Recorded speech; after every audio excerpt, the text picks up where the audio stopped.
Okay guys, welcome to my kitchen. Today we are going to do my first live action canning video because it's time and because I have a lot of it and everybody's been asking for it. So here we go. What you're going to need is a couple large stock pots, obviously a pressure canner. This is an All-American 921, and you're going to need whatever you're canning. I myself am canning about 30, maybe 35 pounds of chicken here. I chose the split breast chicken. That means it's still got the skin and it still has all the bones inside of it. You're going to need that to make the bone broth and the chicken stock. And right here, I just have a couple of bags of chicken breasts that were in the freezer, and I'm just going to add them to it for some more flavor and some bulk, just to get them done up before they go bad in the freezer. You're going to need a couple of large onions. You're going to need some carrots, and you're going to need some celery, and obviously something sharp to cut it with. And I will take you guys along for the process step by step. Stick around. Okay, next step after you cut up your onions, carrots, and celery is to put them in the stock pots full of water. Skin on the onions, I rinse everything off. The skin stays on, the entire celery stalks, all of it. You don't rinse it off, that's the good stuff. And the next step is to add the chicken. Let it boil for about, when it comes to a boil, let it boil for about 5 minutes, then remove the chicken, shred it from the bone, and get ready for the next step. Okay, after the chicken sat in the water for about 10 or so minutes, right at a simmer or just before a simmer, I take it out and let it cool off a little bit. But you can see that's turned into some good stuff for some broth in there. And these two pots are going to simmer for a few hours. I'm going to shred this chicken, put the bones and the skin back in there, and just let them cook for a couple hours. Once all the chicken meat is shredded and put into these freshly washed jars, I will can. Looks like I'm going to have at least 2 full loads of chicken, and then once that's done, I'll can the bone broth and the chicken broth. Okay, you want to shred your chicken, put it in your jars, fill it to 1-inch headspace, which is this first little ring right here, with water. Not your chicken broth that you're making. You just use regular water because it's going to make its own chicken broth. Okay? You just use regular water. I put in about a quarter to a half a teaspoon of salt in each jar. Wipe the rings down really, really good with vinegar. And now I'm going to put the lids and the rings on and put them in the pressure canner. And I'll be right back. Okay. Place your rings and your lids on your jars. Tighten them finger tight. Put them in your canner. Turn the heat on.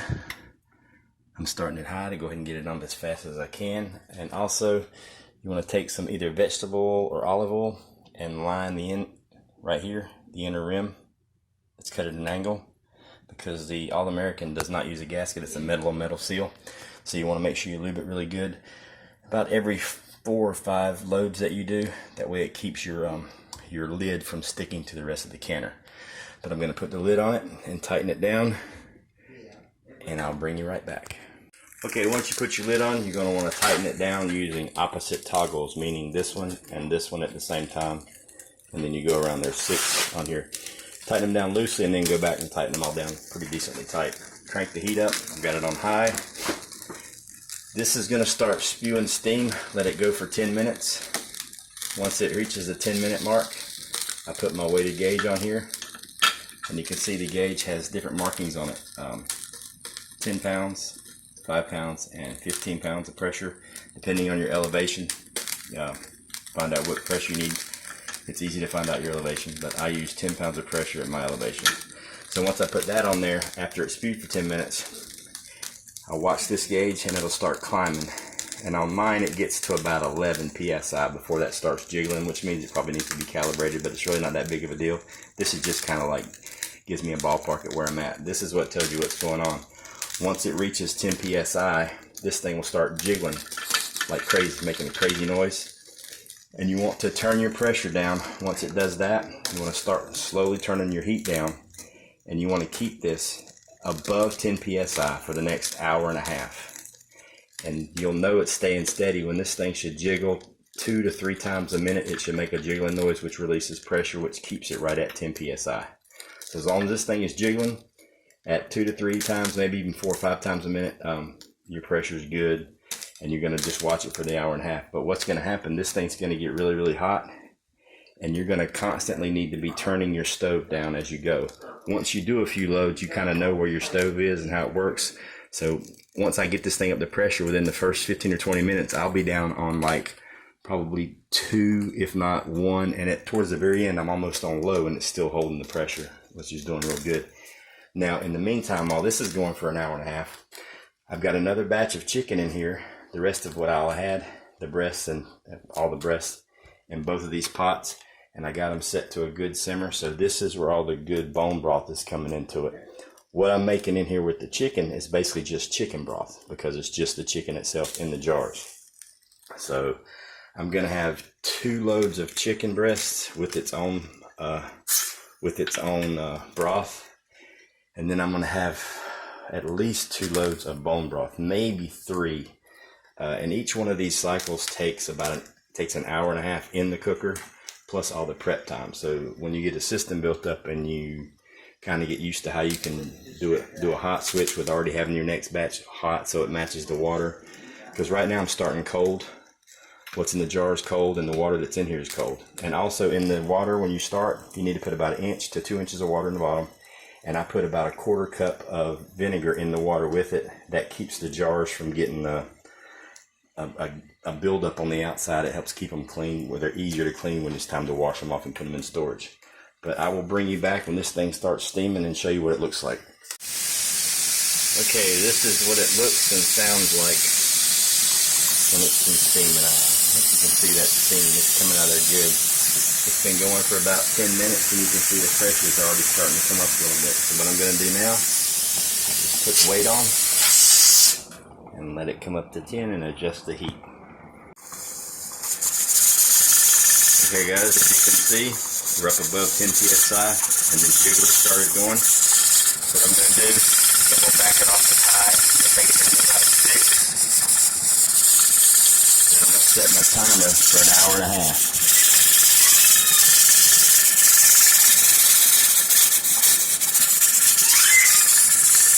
I'm going to stand right here close to the pressure canner for a few minutes until it's there. See it slowed down? And I'll wait, and as long as it jiggles again within a minute, I'll lower it a little bit more, and I'll just keep adjusting it so that it jiggles, 3, 4, 5 times a minute for the entire hour and a half. But usually after about 20 minutes in, you'll get it stabilized down on medium, low, and it'll be good for the duration. Okay, we got about 16 and a half minutes left on the timer. So you can see I'm down almost all the way on low. I'm down 2 and low. And it's tripping in that way for about 20 minutes. So it's doing just fine. It'll be done here in about 16 and a half minutes. Got my bone broth going. And I've already prepped my second load of chicken. So I got 7 in there plus 5. So it'll give me a case of chicken that I started with. And then I'm going to get at least 2, maybe 3 loads of bone broth out of this. And I will bring you guys back when it's time to switch it out. Okay, the timer just went off. All you do is go over here and turn the heat off to your burner. Don't touch that at all. Just let it sit and let it come back down to pressure on its own. It takes about a half an hour for this to get all the way back to 0. Once it gets back to 0, you can take the weighted gauge off and you let it sit for another 10 minutes. Then you open it up, pull your jars out, put your second load in, and start the process all over again. Okay, while I'm waiting on my first batch to come back down to 0, got a few minutes left. And since I only have 5 jars for the next load and I can hold 7, I'm going to go ahead and can 2 jars of, look at that, don't they look good? I'm going to can 2 jars of the chicken bone broth at the same time that I can the chicken with, which is perfectly fine. They go at the same time, it's no big deal. So I'm going to go ahead and can up 2 jars of this to go in here with the rest of the chicken, and then I'll have a good couple more loads of this in a few hours. What I do, I have this container that I can pour from. I have a really good strainer, it's really fine. And I take my measuring cup and I just start dipping this stuff out and pouring it in here. and it filters all the big stuff out, and then I dump it back in the pot. And then what's left in here is just the broth, and I'll just pour it straight into the jars. Okay, I've just ladled in several, probably 4 or 5 scoops with this measuring cup straight out of here. All the skin, veggies, everything. It strains it all out. And then look at that broth underneath there. And then this just goes right back into the pot, and it keeps on cooking. One very important tip. Alright, there's my 2 jars of chicken broth that I'm going to can with the chicken. But I was taking it straight out of this super hot pot where it was simmering and putting it into these cold jars. My hot water heater here at the house works really, really good. It's propane. So what I do is I fill these jars up with super, super hot water, and I let them sit for about 3 or 4 minutes to where the jars get really, really good and hot. Then I pour the hot broth in there. If you pour super hot broth into a cold jar, you stand a chance of your jar shattering. So you want to try to get the temperature as close as possible. Okay, you can see the needle on the gauge is all the way back down to 0. Now you can slowly take the weight off. There might still be a little bit of pressure.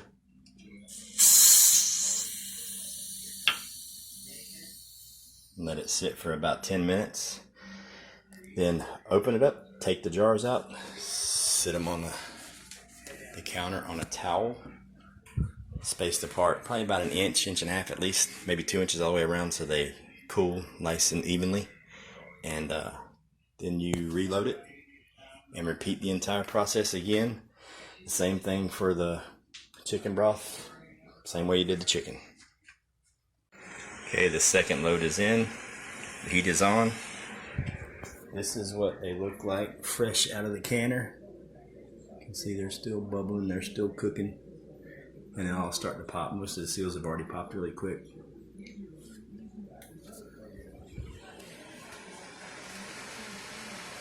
Now I'll put the lid on and start round 2. Alright, so we're up to temperature. I just set my timer over 10 psi. What I did is I've already finished my next batch that goes in after this one comes out.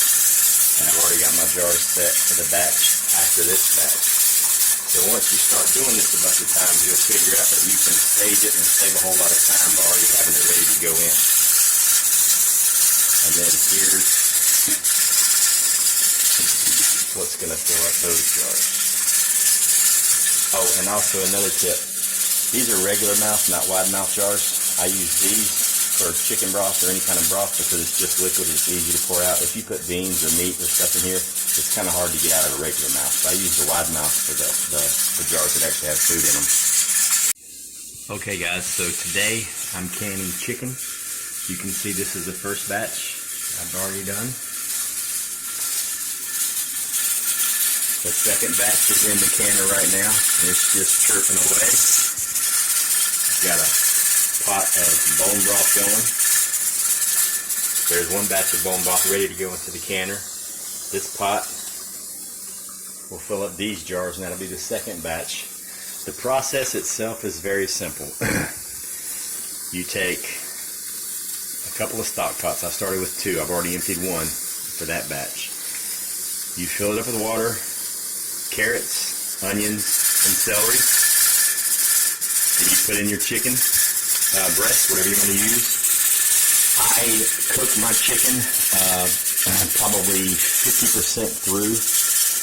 Take it out, let it cool off. Then I pull all the meat off the bone. I put the bones and the skin all back in the pot to cook with the vegetables. That makes my bone broth.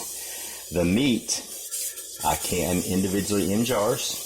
Then I fill it up with water because it's only partially cooked. It will make its own broth in the canning process. Put it in the canner. Bring it up to pressure. This is 10 psi here. Let it vent for 10 minutes. Then I put the weighted gauge on that you hear chirping right now. Set the timer for 1.5 hours. At the end of the 1.5 hours, and with this batch here, I've got, you can see 10 minutes left on the timer.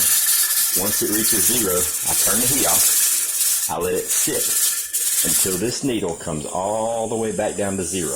When it gets back down to 0 and there's no pressure built up inside, I slowly relieve that. Then I let it sit for about another 10 minutes. Then I take the lid off. I pull the jars out and I set them over on the counter to cool. Once you put them on the counter to cool, you need to make sure you give them a good couple inches in between each jar, and you let them sit for 24 hours minimum. Once they've sat for 24 hours, and this includes the bone broth as well. And as you can tell, the bone broth, I can anything liquid, I can in the regular mouth jars.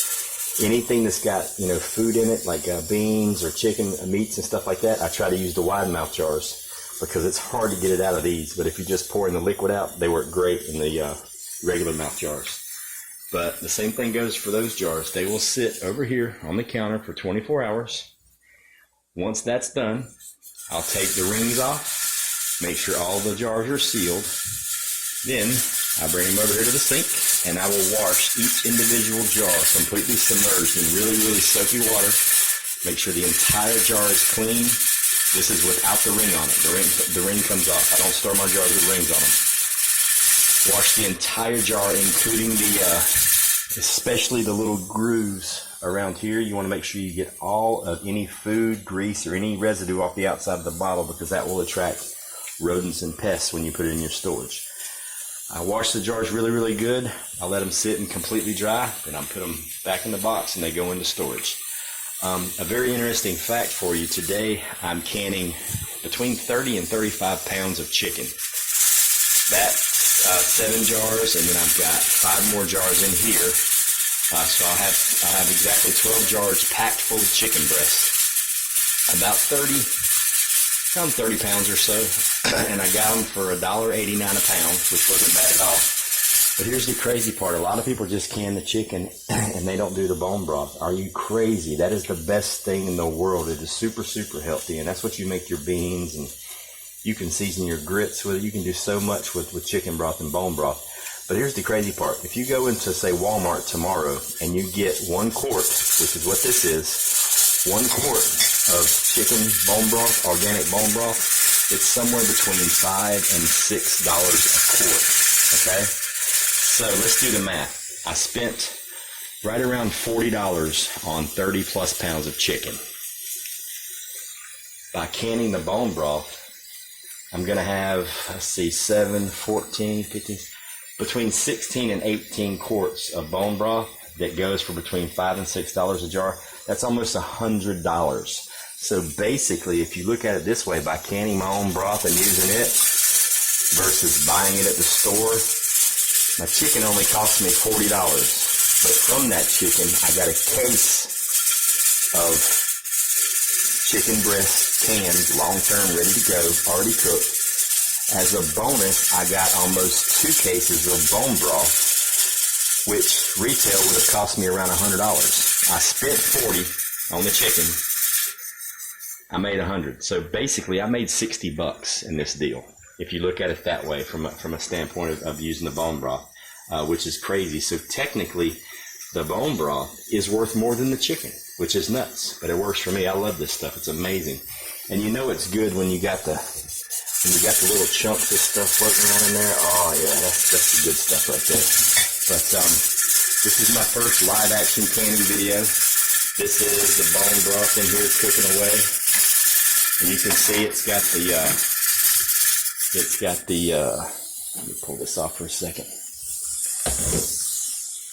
You can see down in there the skin, the bones, everything that came off the bone-in. I got the split breast chickens, which comes with the ribs, which comes with the skin. That's where all the flavor comes from. And you just let this stuff simmer for 3, 4, 5, 6 hours while you're canning your chicken. By the time you're done with your chicken, the bone broth is good, and it looks like that. That is some kind of goodness. All right, thanks guys for tuning in. Tomorrow, I'm not going to carry you along for this entire process, because it's very simple. You just repeat the process for the bone broth as you would for the whole chicken or anything else. It's an hour and a half. The process is completely the same. You bring it up to pressure, you let it go for an hour and a half, you let it come down to 0, you remove the weight, remove the lid, pull them out. I mean, it's really, really, really simple. Hopefully tomorrow I'm going to make my own ghee. I've got about 15 pounds of butter. I need to make my own ghee. And I also need to wax some cheese, long-term storage for some cheese. But those videos, I will bring you along step by step, just like this one. I did make a video of me doing this, you know, but the camera was all over the place and I didn't want people to get sick. So I decided I'd do one and not move it that much and just walk you through the process. I'm going to go, I think maybe tomorrow, and get me a tripod for this phone so it'll be a little bit more stable. So it'll be so you won't get sick to your stomach watching the videos. All right, guys. Thanks a lot. Talk to you later.